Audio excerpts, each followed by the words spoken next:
Hey everyone, this is Chris Kies for PremierGuitar.com, hanging out in Milwaukee before the Soundgarden show. I'm with Kim Thayil's tech, Josh. Josh, how you doing? Good. How you guys doing? Not doing too bad. I'll speak for Rebecca. She's doing well too. And let's check out what you got on over your shoulder here. What is this beast? This is Kim's. It's looking a little fingerprinty. It's Kim's main guitar that we use for the tour. It's a Guild S100. It's a '90s reissue of the original S100s. Came out in the early 70s, I think. And this one Kim's had, since I would say 92, 93. I think Guild reissued them after Soundgarden got popular, and he kind of repopularized the guitars.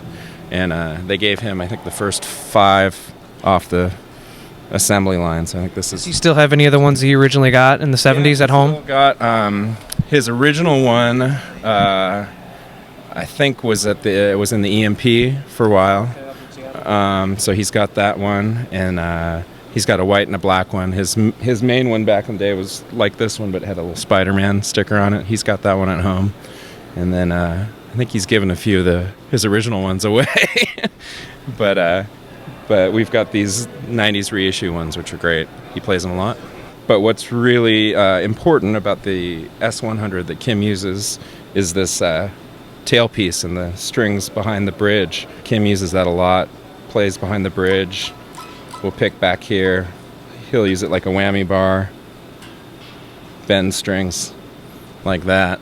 You'll see, maybe we can get him to show you some of the stuff when he comes. I mean, he'll play behind the nut too, bend back there, hit a harmonic, and like Jesus Christ Pose. You think about a song like that with the beginning with that real screamy sound is him just kind of hitting harmonics and picking behind the bridge. And so it's one of the big differences between this and say like a Gibson SG, which has the tailpiece right behind the bridge. So it's a minor detail on the guitar, but it's actually become a really important part of his sound. And I think the neck, depends what year SG, but the neck's a little thicker. It's not that real super thin neck like you can get on a 60s SG. He doesn't play with the tone a whole lot, but he'll switch between the pickups. And this is a phase switch, which he's told me back in the day he used to use more, but I don't think he uses that as much these days. Should people know about this main one in terms of like strings and tuning? This one is, we use GHS strings. We've got, it's basically a 9 set on the top and a 10s on the bottom, so it's a 9 through 46 set, but really light gauge for as heavy music as he plays. There's nothing modded, it's totally stock, it's just like you'd get it at the store at the time. You were saying he uses light strings. Does that kind of leads itself to having low action, or? Yeah, I mean he likes it to be really low, so I try and get it as low as I can. I have the neck pretty straight. We'll see how it handles the cold of Milwaukee. Yeah. But there's just a hair of relief there on the neck, and with these light strings you can get him pretty low. And also he, if you look at his right hand, he plays very lightly, so he's not digging in. He's just sitting here very lightly touching, so it can be pretty low. I think I always try and inch it up just to buy him a little bit of room, but he likes it. He'll always talk about the string being lively, and he wants to feel the note kind of jump right off the string. But I still does end up pretty low. I get it just so it rattles acoustically, and then I know it's good, and then go there. And this gets us through a lot of the odd tunings, 11 through 50. What tuning's that one in then? Right now, it's in C, G, C, G, G, E. What songs was that that Kim uses? Like, Burden in My Hand, Pretty Noose, on the new record, 1,000 Days Before, songs like that. And it's got doubled up strings, so you get that natural chorusing. Yeah, that's where you kind of hear Kim's like almost Indian playing. Yeah. Yeah, and then get a lot of droning. Head Down is in this one. And then they can get these big, meaty chords like that. To your knowledge, is there anything different that he's done with the pickups? Are they stock or just what came with it? Totally stock. And I think, I find them to be a little less hot than, say, like a PAF style pickup and a little darker. Kim's sound is actually he really likes it kind of thick and dark sounding. He doesn't look for a whole lot of edge on it, and I think they might be a little lower gain, which helps with that. S300s are also stock, but they came stock with DiMarzio, pickups, and they're definitely hotter. He'll use this one a lot on some of the kind of heavier songs, Outshined songs. A lot of time when he's the only guitar player. Chris plays, 80-90% of the time. But when it's just Kim on Outshined, we'll use this, or on Blood on the Valley Floor off the new record. I think he actually tracked that with this guitar. And definitely the hotter DiMarzio pickups. What about for tuning on strings in this one? This one's just in a drop D right now. But this one doesn't have all that room on the tailpiece there. So we kind of have to pick and choose. There's certain songs he can't or doesn't want to play on this one because he doesn't have that flexibility of back here. But it's got the same kind of Guild-style roller bridge. And the neck's pretty similar to the S100. So it's a little heavier, too. This one's a 79, I think.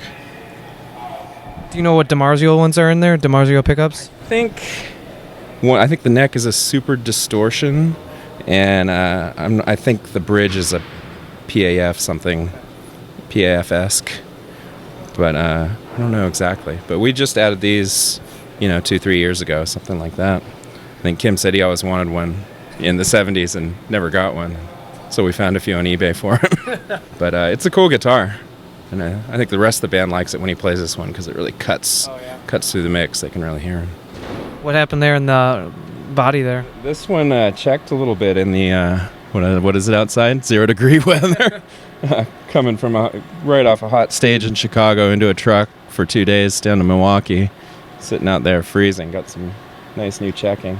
Actually, the other one... Thankfully, Kim just looks at his guitars as tools, not little babies. Yeah. Exactly. This one already had some checking on it, but got some cool new design on it. But people pay good money for that, so we got it for free. Just got a gig in Milwaukee in February. See all you Relic fans out there, all you do is leave your guitar out in the cold, and you'll be set. Yeah. This is the real deal, though. The Firebird, which Kim's been playing a lot lately. This one's in the E, B, B, B, E tuning, like My Wave, and on the new record, what is it on? It's on Been Away Too Long, Worst Dreams, Day I Tried to Live, songs like that. But this one, you can get these big, thick, rich chords, and it also has that doubled up.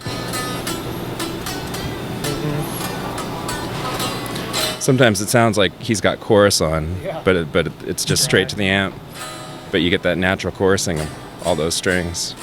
You've seen Kim play Firebirds for a while. Are these one of his older ones, or is these something he's gotten recently? This one's a new one. It's one of the, I don't know the exact model, but it's a current Gibson production, which is great. It's got these Steinberger tuners on it, which for the Firebird are great. They stay in tune really well. Kim really likes them. The red one over there, which I can grab, is this is the one he played kind of in the 90s, which I think it's just, a 95 or 96. It's not a vintage one, but we use it just as a backup. Yeah, I think he likes the black one a little better. It plays a little easier. Again, with the Steinberger tuners, it stays in tune a little better.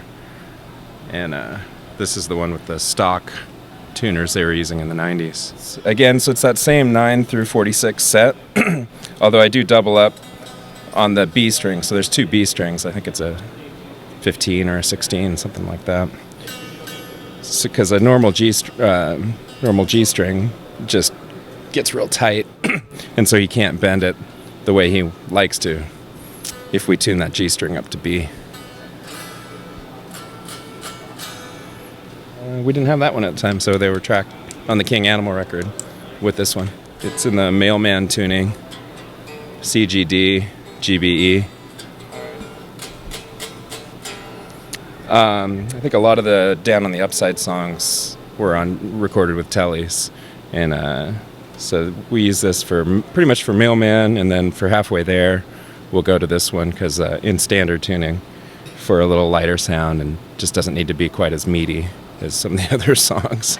So, but again, nothing fancy. He doesn't really mod the guitars. It's just the stock kind of 90s whatever they were putting in it, 6 saddle bridge. Do you know why he prefers, at least with the Telecaster, the rosewood fretboard versus, the more standard style of the maple? I don't know. He was we were just talking about Strats, and he was talking about wanting to get a maple neck Strat just to have a difference. I don't think he necessarily has a preference. He's got a couple of other ones at home.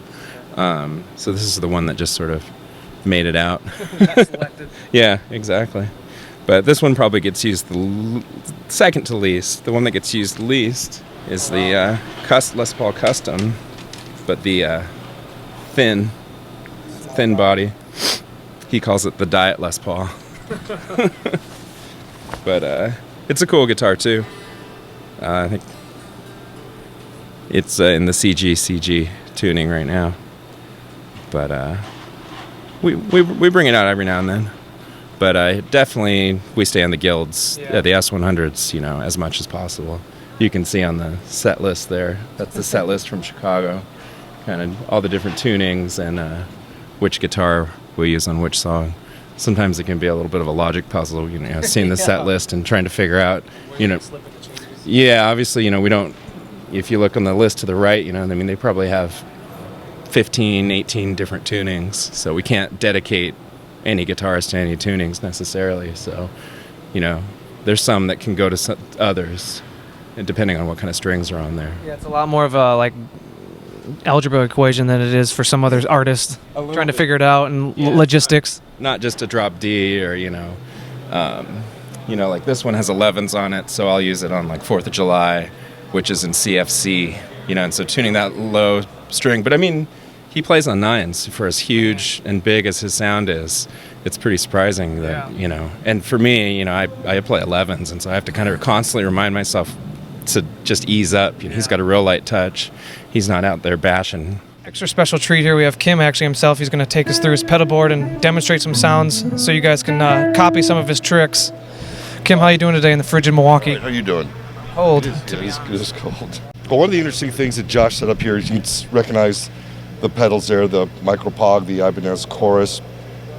But they're controlled by this pedal board. So they're all on, and it's a lot easier for me to operate these individually. There are a few songs that are pre-programmed, and then we're able to use that. If I hit that switch, I can get into the pre-programs. But generally, and I think one of the main reasons why we did this is because the pedals were beside each other, and I think I was kicking 2 things off or 2 things on at the same time. This made it easier, labeled. Of course, here's the Pog, which a little octave effect, which you'd use on the song Rhinosaur. You're just using it halfway there, right? Yeah, I'm doing the solo for halfway there because the actual recording was tracked, a solo, an octave apart, one lower one, one higher one, which I can't do live. So there's the Pog, and of course this is a distortion pedal, which I might use if I just want to scream a little bit more. The boost, which is probably almost always on. I always have it on this channel. As you can see, there's a combo and then the head cabinet system, and I always have it on this channel if it's a louder one. I bring it down I just find as we've been going on and on, I rarely ever bring it down. I just keep it on that channel. But I'll kick the boost off if I want to play, And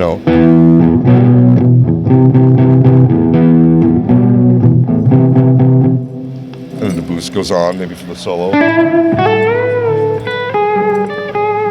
And of course, the wah is always on, so I just get to go over there. That's the independent. That's the 2 most independent pedals are the wah and this delay. And I got 2 choruses. This one we call the Black Hole Sun Machine. It does a little Leslie-like effect, a little chorus effect, and of course I use it on Black Hole Sun. It's a fast speed.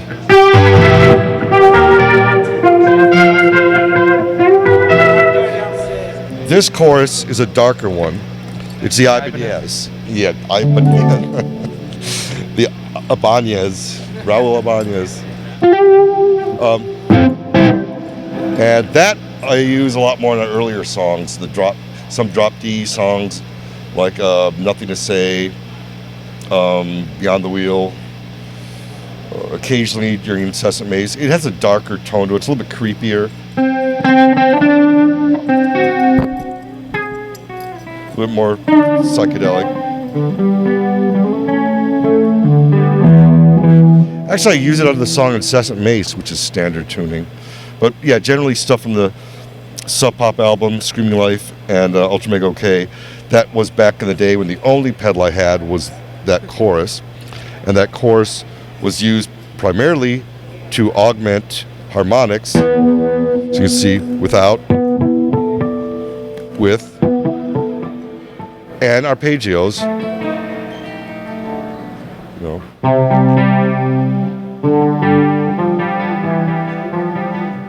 There's a nice little ring to it. And in our early days, that thing would go on for arpeggios and harmonics, and off for all the other.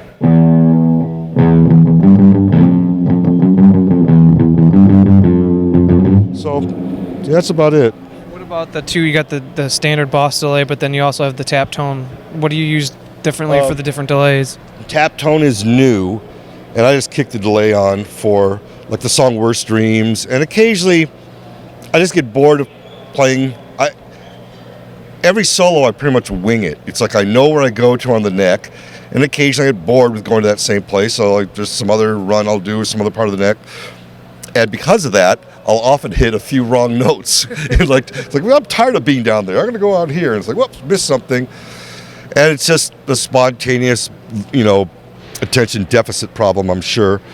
And just lately I've been kicking on the delay because I just get tired of going to the wah or whatever, just to change it up, make it a little bit trippier. I play a little bit slower when I have the delay on, obviously, just to create an ambience and a feel, all those different elements you can manipulate.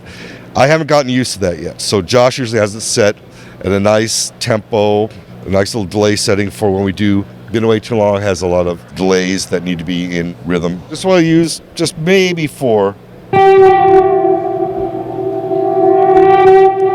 It repeats and does a little bit of a backward effect. That's something that could cause a lot of problems for anybody. But it's good in certain trippy situations. And you're not going to play fast with that. You maybe do a couple notes. And when you play them, you're going to play a little bit, I imagine, a little Jeff Becky with some things that sound kind of backwards to begin with so that it works forward. Like this is no fun. Well, maybe it is.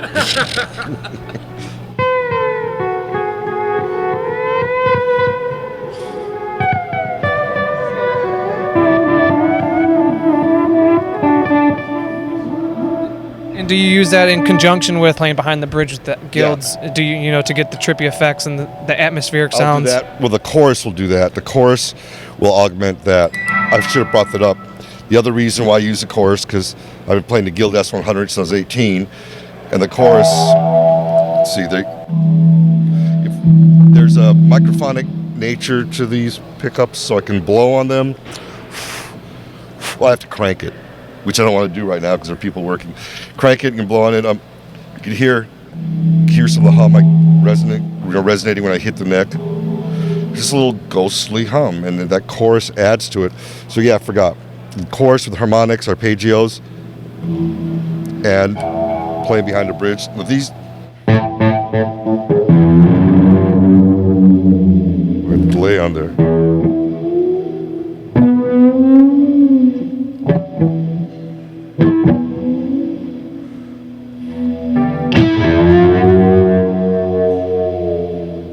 That's great with feedback. If I get feedback on any particular string, there's enough space here that I could do that. And I like that. and I always have. That's why I keep that. This is probably the main reason why I use the S100 is because I can bend my harmonics. I don't need a whammy bar to do it. It's got great keys, those Grovers, and it stays in tune. The stock Grovers. And that's important because of all the weird tunings we use. So it's not sliding out of tune like a Telly might do, or even a Les Paul. These are some of the, this is great. The besides just being this weird tailpiece harmonic, it can stimulate feedback.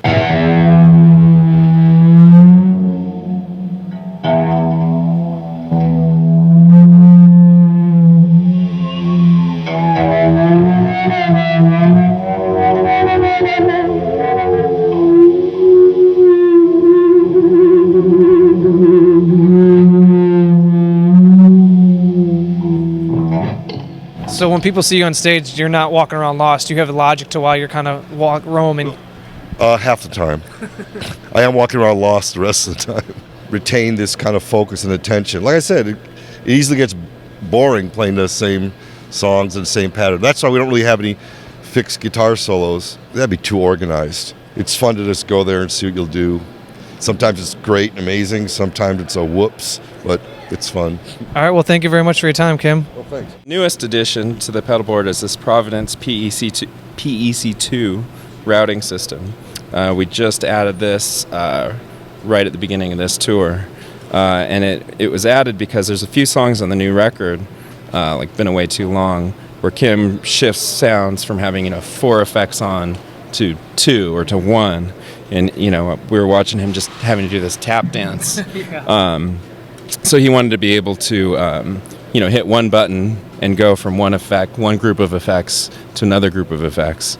And the great thing about this, which I like versus, like a Bradshaw system or a ground control, is it still, keeps it kind of, you got all your pedals right there. If he wants to reach down and turn a knob, he can do it. They're not all racked up, in the back of the stage, and makes it really easy to tweak sounds on the fly.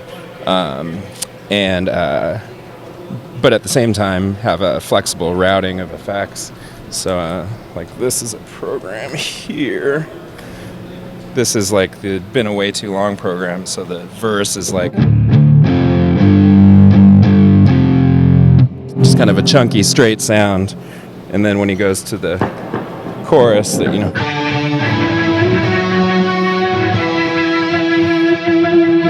so you can go back and forth.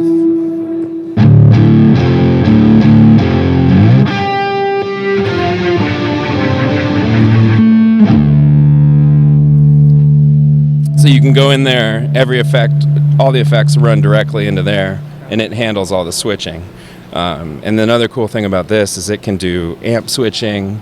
I have it set up so it can switch the speed on the Rotosphere, the Leslie simulator. It can turn that on and off remotely. So not only does the audio route through there, but it can route control signals back there. So it's super flexible. That's the only thing that's not on the pedal board that is the Leslie effect, right? Yeah, the Hughes and Kettner Rotosphere, which he uses for, well, he uses it a lot, but most noticeably would be Black Hole Sun. And it's I think it was actually recorded through a real Leslie, but that one it's pretty darn close sound for me, especially on stage. And that has 2 settings, right? That has where one's like a slow, which would be like what people hear in Black Hole Sun, and then the faster one is almost like a chorus. Yeah, so like the verse of Black Hole Sun is that fast sound, and then the chorus is the slow speed. But he'll use it a lot, just sort of like a chorus, just to thicken the sound up.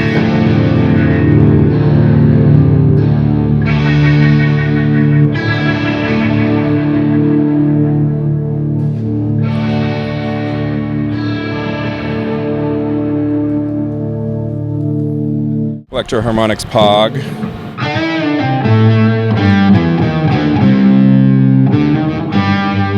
So use it for mostly an octave down kind of doubling effect. He'll use that on the solo of like 4th of July. He'll throw it on solos and things like that, just to thicken lines up. We've also got 2 of the CAE boost pedals. So the amps have a lot of gain on them. So the boost just kind of drives the amp a little bit harder.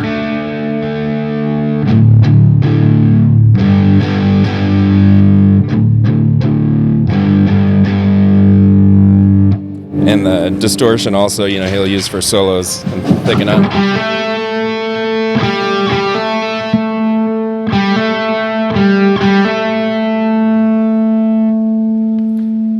So he'll use those to get more feedback or more sustain out of it. But the great thing about the CAE pedals to me is that they seem to preserve the sound of the guitar and the sound of the amp. I've seen them used by lots of different artists and with very different sounds, and it seems to just sort of make more of their sound or drive their own sound rather than impart a super distinct sound like a big muff would do, or even a tube screamer. We've also got the CAE wah, which he uses a lot.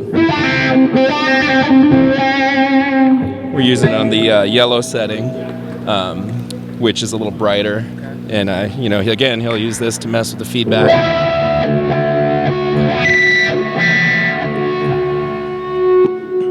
And we're also using the boost on that, so he gets a little more gain even than that. So, I mean, there's potentially probably 30 dB of gain on his pedal board that just pushes the amps harder and harder and harder. That's why you wear earplugs, kids. Yeah. Well, it's surprisingly, actually, when we turn it all on, Kim, he likes a lot of gain, but he doesn't like a lot of volume. I mean, this is full blast right here, which is loud. But, compared to some other artists, and again, it's really thick and full, and it's not going to rip your head off. And surprisingly, we're always fighting to try and get it quieter for him on stage. He likes it when he's not, getting his ears blown away. And what about the delay? I know that he used that quite a bit. From what I hear in King Animal versus other effects like the wah, he used that more earlier stuff. Yeah, definitely. I mean, he's added delay just now, kind of lately, to his live setup. Surprisingly, for such a kind of ubiquitous effect. But we had a T-Rex Reptile on there before, and we've just swapped it out for the tap tone, mostly for the tap feature. NS3, I think it is. We're not using as much as we used to, but I have it there just in case, we're on a stage and things get a little too squealy. Just to kind of kill some of the squeal in between notes. Versus...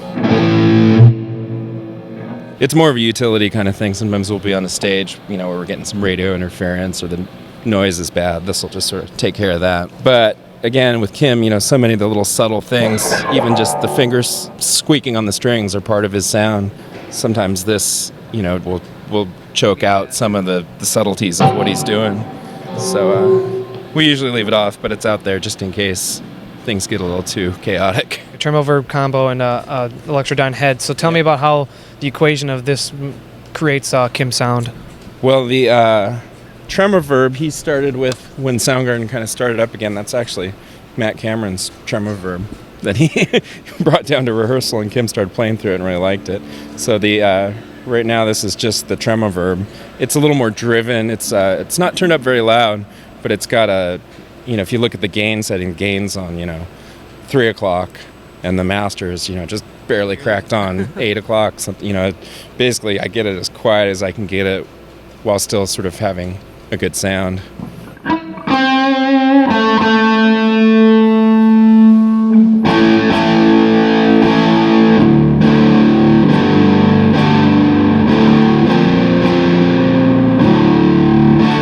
So it's pretty compressed, it doesn't have a lot of dynamics.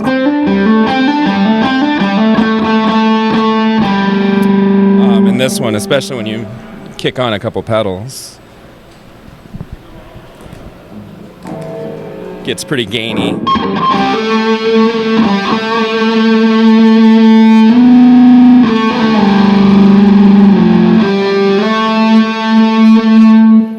So that's kind of the center of his sound, it's sort of the mid-range and the drive. So the Electrodyne, similarly is gained up pretty good. If you see the volume there on the right, that's the gain.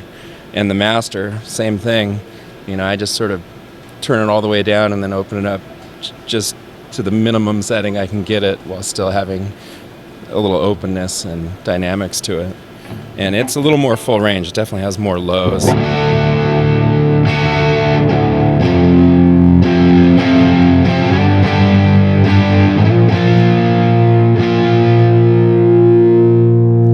So it's got a little more sparkle on the top and a little more of that body and meat. And it's going through both of these 412 cabinets. So it kind of fills up the stage and gives a nice kind of spread and makes the sweet spot really big. The only other difference, too, is the rotosphere that we were talking about earlier is inserted into the effects loop of the Electrodyne. which cleaned it up a lot. I think it's a lot happier running in the effects loop. And then it's kind of cool, too, that we kind of have a dry amp and a wet amp. Here's the rotosphere on.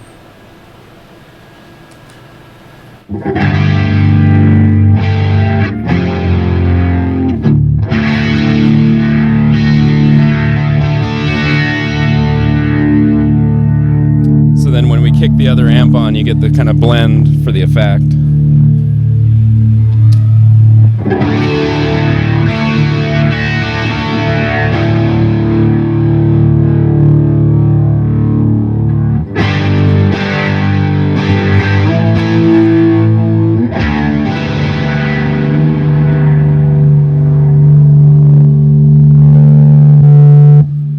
Yeah, so you can kind of hear when they're both going, they kind of fill the gaps for each other. You know, this one by itself, you know, wouldn't have as much sort of punch and meat to it.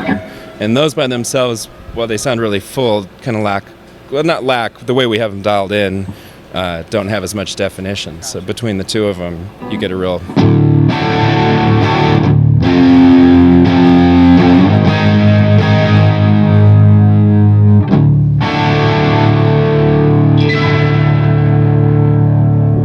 Is there anything particular in the speaker cabs that we should know about? Are they just Celestians, I assume? Yeah, vintage 30s. They're totally stock. We're running all 4 speakers in both. Sometimes when we play a smaller, you know, club, we were doing some promo shows, you know, I'll lose the other cabinet just so I can try and get that volume down. They're slant cabs, which I've actually been thinking about maybe switching to straights because the slants kind of throw it up at him more. And again, our whole struggle with his live sound is getting it quieter and quieter, not being too loud. So, but they're great cabs. They got used on the record. All these were on the record too. But what picks does Kim prefer to use? He uses Dunlop nylon picks, and lately he's been using a 60 millimeter. I think he pretty light again. Yeah, like me sitting here, I have this Lawler pick they gave me. It's super heavy duty, but he plays 9s and light gauge picks. Cool. Thanks a lot, Josh, for taking the time to go through Kim's rig. Perfect. All right, now we're over in the low end section of the Soundgarden with Nate. Nate, how you doing? Good. Yeah. Nate is obviously Ben's bass tech. So what do you got here on your workbench? This is Ben's main bass.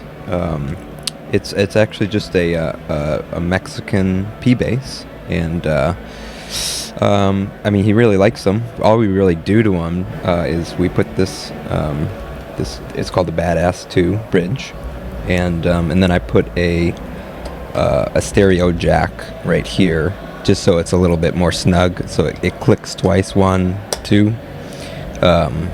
Just because he moves around, moves around quite a bit on stage, so nothing's falling out. But you can see, there's quite a few dings on the guitar from various accidents, you can call it. Because Ben always plays his bass so low, even, so there's always a good chance you could hit it against something.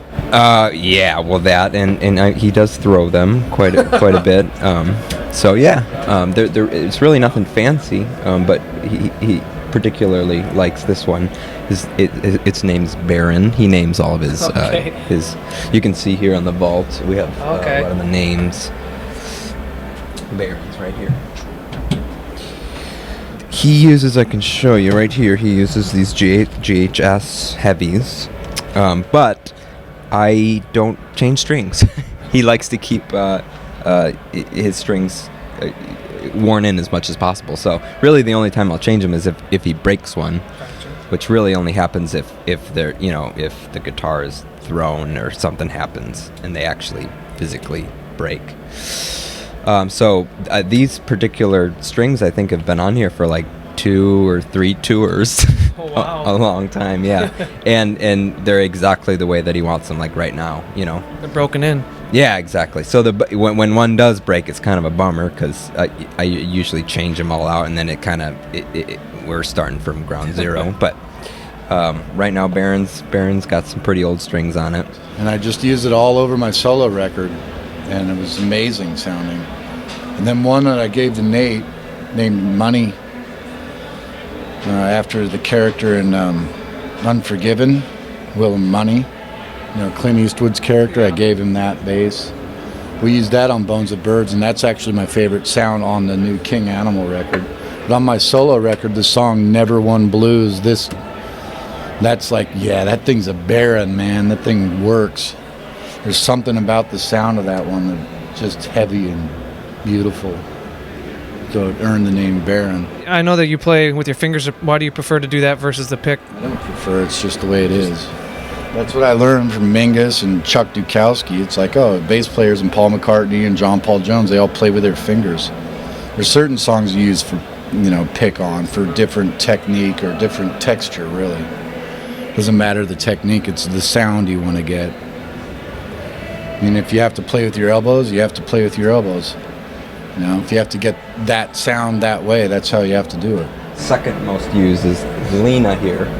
Lena is an American 62 reissue, I believe. And we just got this at the beginning, at the end of last year.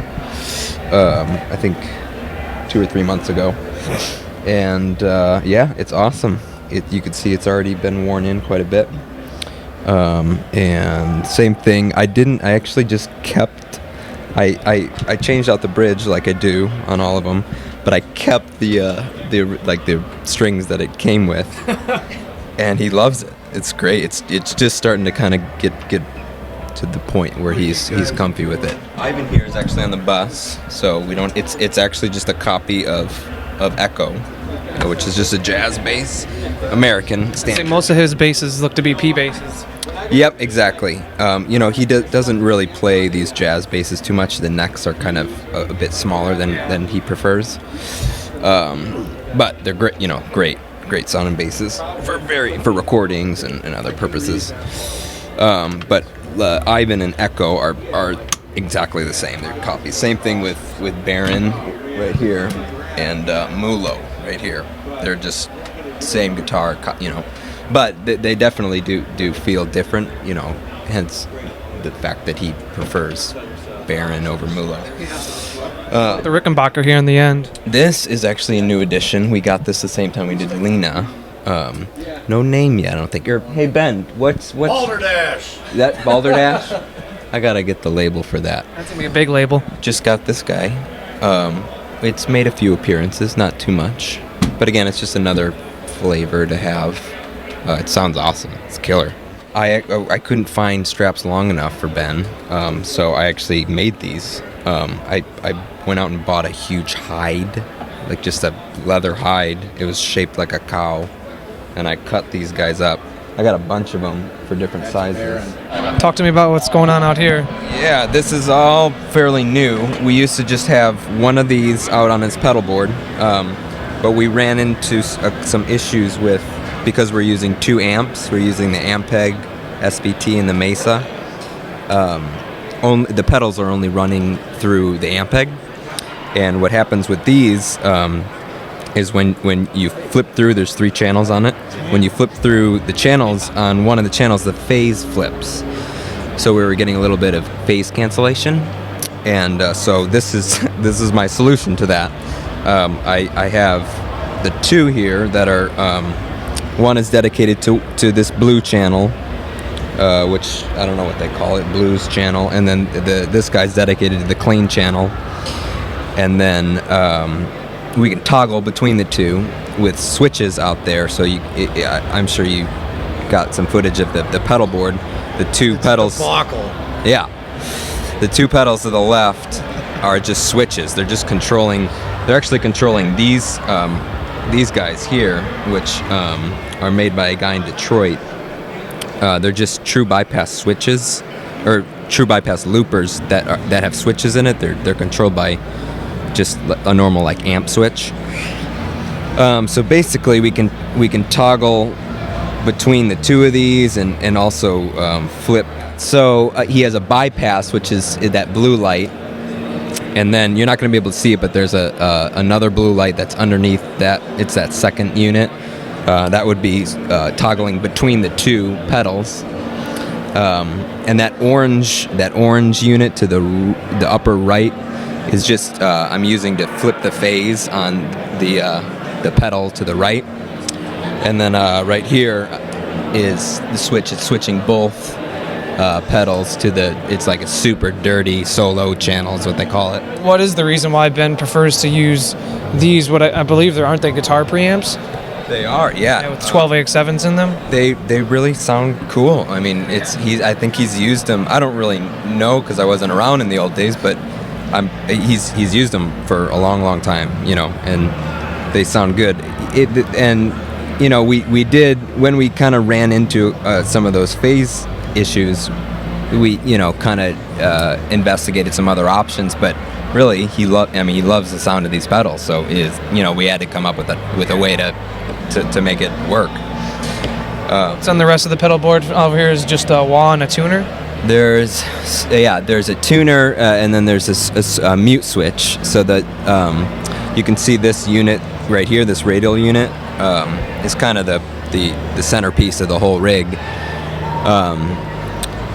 And I'm using it to send a signal to the tuner, so with the tuner output opposed to running the actual signal that will be hitting the amps through it. So that's the tuner's always on, and he can be playing and look at the tuner and see. And then there's that Roland switcher, which it just acts as a mute here. It's the same thing as this mute. So when he actually does want to mute and tune, if that's the case, he can do that. And then there's the wah all the way to the right of the pedal board.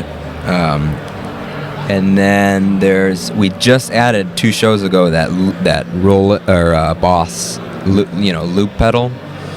He started at the end of the show kind of looping stuff and building kind of this chaotic craziness. And what about the amps here in front? We have the SVT VR. Those are awesome. It's killer. I mean, it's really cool. We have a couple of those. And then the Mesa Carbine M6 is really it's just for stage volume for Ben's listening purposes. If he ever really adjusts what's going on for him to hear himself more or less, it's with that Mesa. It's got that it's the like ultra subsonic switch that is just pretty crazy. So we always have that, and that's really what kind of creates the Ben chaos zone. And then this amp here, I'm sure that got in some of the footage. It's actually has nothing to do with Ben's rig. It's he likes to be able to control how much of Kim he's hearing. Oh, so that's like his own personal monitor for exactly. So we have that volume pedal, and he can throughout the set he can control how much he hears. Yeah, of specifically Kim's guitar. All right, to finish off the trio of guitar and bass players in Soundgarden, I'm here with Stefan, Chris's tech. How you doing? Doing really good, thanks. All right, well, what are we looking at here? A special thing that probably a lot of people haven't seen, or they've seen Chris play, but not in stores yet. Right, this is the new Chris Cornell signature model 335. This one is the one that's in army green, and it comes with a Bigsby. The guitars will be in 2 colors, black and army green. Those are 2 separate guitars, so it'll have the aged binding on both of the guitars. They'll both have the signature clear knobs, and the other appointment too is the brushed nickel machine heads and brushed nickel hardware on the guitars. Will the black one come with the Bigsby, or is that the black one just come with the hardtail? Black one's going to be hardtail, yeah.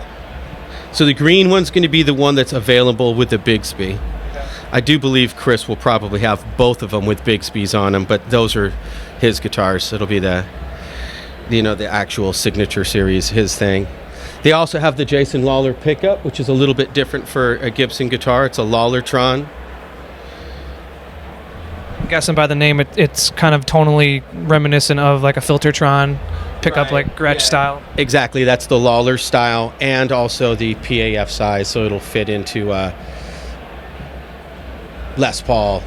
Most guitars will be able to be customized with that pickup. Is there anything else that Chris specifically asked for when he was dealing with Gibson in terms of coming up with the signature model, or having anything particular that's not, normal on a 335? No, not really. The only other thing is it's going to come with a case that's going to have his signature on the outside of the case. We're using 12 through 52s on all of his guitars. Yeah, some of the guitars I go a little bit heavier with the E string because it's going down to B. For some of the drop tunings, I'll put a 54 on there. And some of the tunings like the EE, BB, BE tuning, I'll go ahead and put 2 E strings on the guitar, 2 B strings on the guitar. Different guitars, different things. Since a lot of the guitars I'm using don't actually have backups, an exact backup for the guitar, I'll go ahead and change them out probably every 2 to 3 shows maximum. So some of the guitars may only get 6 songs played on them before I actually change them out. Between sound check and performance, maybe 10 songs are being played on them. Yeah. Well, let's check out what else Chris has in his boat.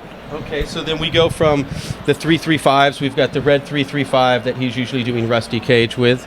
This guitar's been around for a little while, and this has not got the Lawlertrons on it. It's got the Lawler Imperials on board, and it's got the black numbered knobs, and also the vintage style machine heads. At some point or another, we may change some of that stuff out to make them all look a little bit more uniform, but right now this is a good way for me to know what, with these black 335s, what's different. And then we've got his black Les Paul. This one's had a few repairs done to it. The headstock's been broken 4 times, and it's still hanging in there. This guitar is obviously trying to look like old black, the Neil Young guitar. Yeah, that's pretty nice.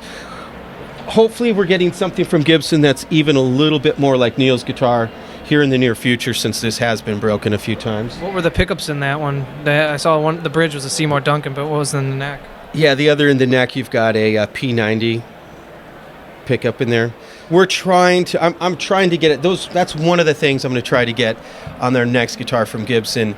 I'm going to try to have that a little bit more like Neil's guitar. In other words, having the Firebird pickup in there. So that, I think, was put in because it fit easily without routing out the body of the guitar. And then he's got the 1960 VOS.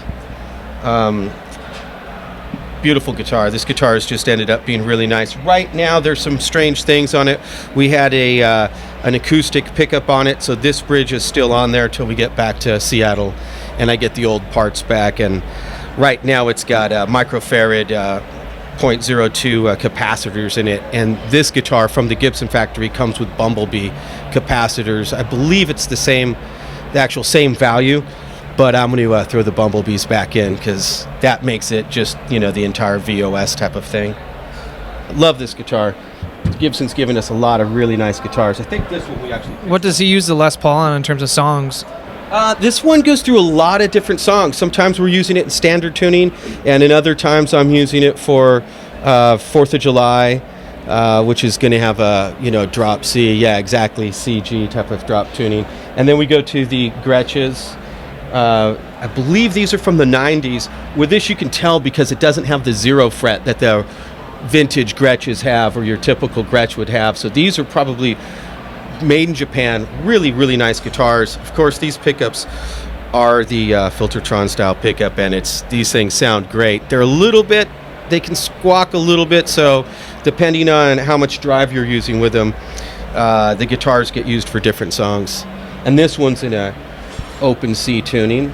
And then we go to the other Jet guitar here, Duo Jet, which is black. Pretty much the exact same configuration on it. And these are just really sweet. These guitars work out well with the Bigsby. They stay in tune really well. The thing is once you're using a Bigsby across something that doesn't have a roller bridge, you just need to get the strings to go across that and deburr whatever whatever you're sitting it on. Right now, these have been played for years, so these stay in great pitch, really good tune. This one, it took me a little while. I had to deburr the saddles on this guitar, but now it's really working out very well. So everyone that has to buy their own Chris Cornell signature model have to deburr they themselves, unless you're going to do it for them on all the guitars.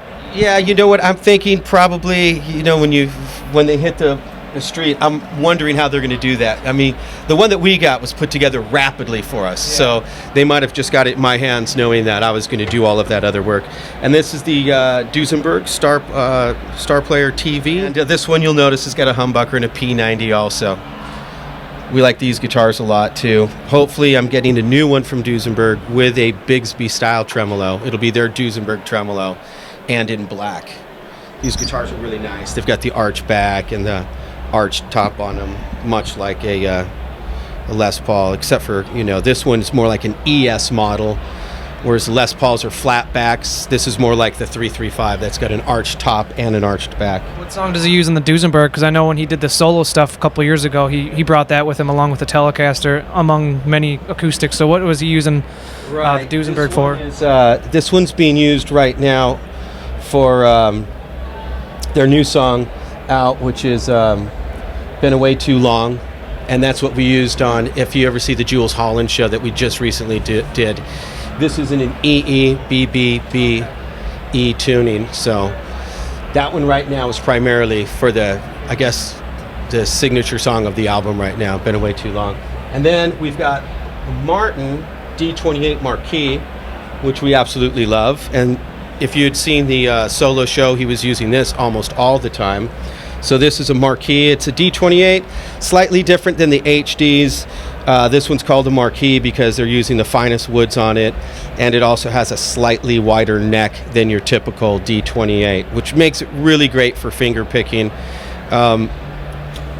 This is a desert island guitar, right? If you only had one guitar and you were on a desert island, this is probably the guitar you'd want to have. Then we've got another guitar over here, which is a Fender Telecaster. Now this one's really sweet because Josh noticed today that because we were under crazy freezing weather, this guitar actually crackled, right?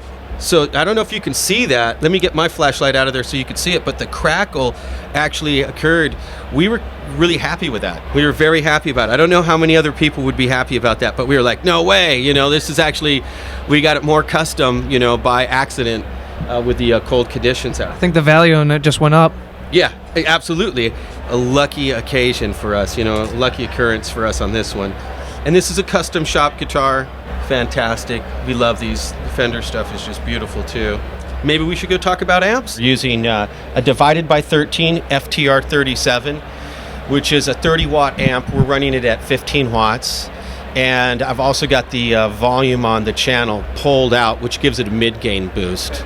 So the cleanest way to run that amplifier would be at full power with the volume pushed in, but this just gives it a little bit of a boost and kind of gets it a little bit more grindy. It's still very clean, but when you lay into it, it blossoms and it's got more of that overdriven type of sound.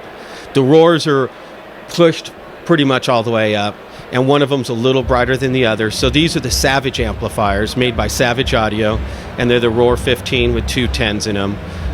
They're the combo amplifiers. The divided by 13 is a head and a 212 cabinet. Does he run those at the same time, and or is one used for clean dirty, or how's that work between the combination? This is the coolest thing about it is that he's using them for his tone, right? Instead of using a distortion box for tone, he's using the different amps for tone. And most of the time he's running 3, sometimes he's only running 2 if he wants to clean it up a little bit.